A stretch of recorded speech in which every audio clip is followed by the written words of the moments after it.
Hello বন্ধুরা, তো ফিরে আসলাম সজল আর্ট হাউস চ্যানেলে। তো আজ আমি আপনাদের দেখাবো একটি কার্তিক ঠাকুর কীভাবে বানানো হয়, তার কাটমা থেকে শুরু করে লাস্ট পর্যন্ত কীভাবে কমপ্লিট করা হয় তার একটি ভিডিও নিয়ে চলে এসেছি এই সজল আর্ট হাউস চ্যানেলে। তো আমি আপনাদের দেখাবো একটি কাটমা কীভাবে প্রস্তুত করা হয় বা কীভাবে তৈরি করা হয়। তো প্রথমে দেখে নিন, আমার ভাই এখানে একটি কাটমা তৈরি করছে। তো এখানে ওরা বাঁশ এবং কাঠ দিয়ে একটি কাটমা প্রস্তুত করা হয়। তো প্রথমে ভাই এইসব ছোট ছোট কাটমা তৈরি করে নিয়েছে। তো এটা হচ্ছে বড় ঠাকুরের একটি কাটমা। তো দুই ধরনের কাটমা এখানে হয়, একটি হচ্ছে চেটি কাটমা আর একটি হচ্ছে বেদি কাটমা। তো দুটো কাটমার দুটি পার্থক্য আছে। তো ভাই এখানে একটি বেদি কাটমা বানাচ্ছে, যেটি হচ্ছে মাটি থেকে এক বিদ্যা উঁচু যে কাটমাগুলি হয় সেই কাটমাগুলিকে বেদি কাটমা বলে। আর চেটি কাটমা হচ্ছে যেসব কাটমা মাটি থেকে 1 ইঞ্চি বা 2 ইঞ্চির মধ্যে যে কাটমাগুলি হয় সেটা চেটি কাটমা বলে। তো এখানে আমার ভাই বেদি কাটমা বানাচ্ছে। তো এখানে বাঁশ দিয়ে বানানো হচ্ছে সেই বেদি কাটমা। তো এখানে বাঁশগুলি খুবই সুন্দর করে দাবানি দিয়ে চেঁচে নিতে হবে, যাতে কাজ করার সময় কোনো রকমভাবে হাত না কেটে যায়।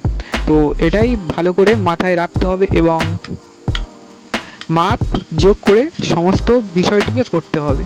তো প্রথমে দেখে নিন আমার ভাই এই কাটমাটা বানাচ্ছে খুবই মনোযোগ সহকারে, কারণ একটু ভালো করে চেঁচে নেওয়ার ফলে কাটমাটা খুবই সুন্দর এবং খুবই মসৃণ দেখতে হয়। তো দেখে নিন কাটমাটা কীভাবে বানানো হয়। তো এখানে বাতাগুলো চাঁচার পরে তো এখানে সেই বাতাগুলি নিয়ে ওপরে পেরেক দিয়ে মেরে দিতে হবে হাতুড়ি দিয়ে, ঠিক যেরকমইভাবে ভাই করছে ঠিক সেরকমইভাবে। তো আপনারা দেখে নিন ঘরে বানানোর সময় কোনো সমস্যা এবং কোনো সমস্যার মধ্যে পড়তে হবে না এই কাটমা বানানোর সময়। তো আপনারা যদি এই কাটমা তৈরি করার ফুল ভিডিওটি দেখতে চান অবশ্যই কমেন্টে জানাবেন। তো আমি এই কাটমা বানানোর ফুল ভিডিও আপনাদের কাছে নিয়ে আসতে পারি। তো অবশ্যই চ্যানেলটিকে সাবস্ক্রাইব করবেন এরকমই ধরনের ভিডিও দেখার জন্য। তো আপনারা দেখতে পারেন আমার এই চ্যানেলে অনেক রকমের ভিডিও দেওয়া আছে, ছোট দুর্গা ঠাকুর করা, মহাদেব করা এবং ছোট্ট সরস্বতী ঠাকুর বানানো। তো আমি যেসব সরস্বতী ঠাকুর এবং কার্তিক ঠাকুর বানিয়ে এই চ্যানেলে ছেড়েছি সেটা হচ্ছে 10 ইঞ্চি বা 5 ইঞ্চি 6 ইঞ্চির মধ্যে হবে। তো আর এদিকে হচ্ছে অনেক ঠাকুর তো রং করতেও দিয়ে গেছে পুরনো ঠাকুর। এই যে বাইরে অনেক কটা ঠাকুর প্রায় খড় দিয়ে বাঁধা হয়ে গায়ে মাটি ঘষাও হয়ে গেছে।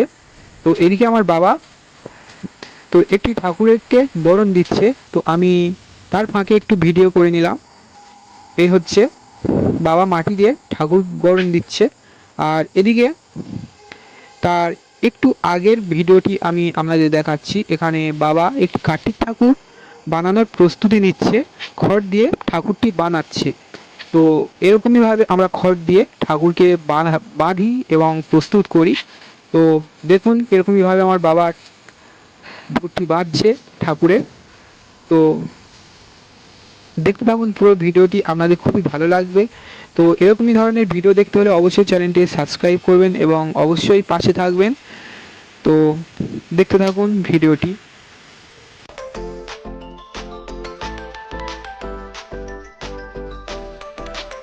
তো বাবা ঠাকুরটি খড় দিয়ে বাঁধছে। তো তার ফাঁকে আমি একটি কার্তিক ঠাকুরের মাটি চাপিয়ে দিলাম। তো দেখুন আমি একটি কার্তিক ঠাকুরের কীভাবে গড়ন বা মাটি চাপাই। তো ভালো লেগে থাকলে অবশ্যই চ্যানেলটি সাবস্ক্রাইব করবেন এবং একটি কমেন্ট করবেন। তো দেখুন আমি এখানে প্রথমে মাটি চাপানোর জন্য এখানে জল এবং মাটি আমার হাতের কাছে নিয়ে নিয়েছি, যাতে আমার উঠে না যেতে হয়। তো আমি মাটিটা লাগাচ্ছি। তো তার ফাঁকে আপনারা দেখে নিন আমি কিভাবে মাটি লাগাই। তো পরবর্তী ভিডিওটিতে আমি আপনাদের দেখাবো একটি ঠাকুরকে কিভাবে রং করা হয় এবং আমাদের এখান থেকে কার্তিক ঠাকুর কিভাবে নিয়ে যাওয়া হয়। তো আমি আরেকটাও আপনাদের সঙ্গে শেয়ার করব, আমরা আমাদের পাড়াতে কীরকমইভাবে কার্তিক ঠাকুর চুরি করে বা রাতের অন্ধকারে কিভাবে দিয়েছি আমাদের পাশের বাড়িতে বা আমাদের প্রতিবেশীর বাড়িতে। তো আমি আপনাদের সেই ভিডিওটিও আপনাদের কাছে শেয়ার করব। তো তার জন্য অবশ্যই চ্যানেলটি সাবস্ক্রাইব করে রাখবেন। তো আমি এরকমই ধরনের ভিডিও বা এই যে সামনে সরস্বতী ঠাকুর আসছে, তো আমি সেই সরস্বতী ঠাকুরের ছোট ছোট মিনিয়েচার বা ছোট ঠাকুর বা খুবই বড় ঠাকুর আমি আপনাদের কাছে নিয়ে আসবো খুবই শিগগিরই। তো দেখতে থাকুন ভিডিওটি। তো আজ এই পর্যন্ত, তো দেখা হচ্ছে পরবর্তী ভিডিও নিয়ে। তো আমি কিভাবে কার্তিক ঠাকুরকে রং করি বা কিভাবে এখান থেকে ঠাকুর যায় বা প্রতিবেশীর বাড়িতে কিভাবে আমরা ঠাকুর দিলাম রাতের অন্ধকারে, তো সেটা নিয়ে আমি চলে আসবো খুবই শিগগিরই।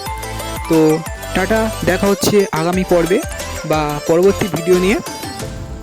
তো টাটা।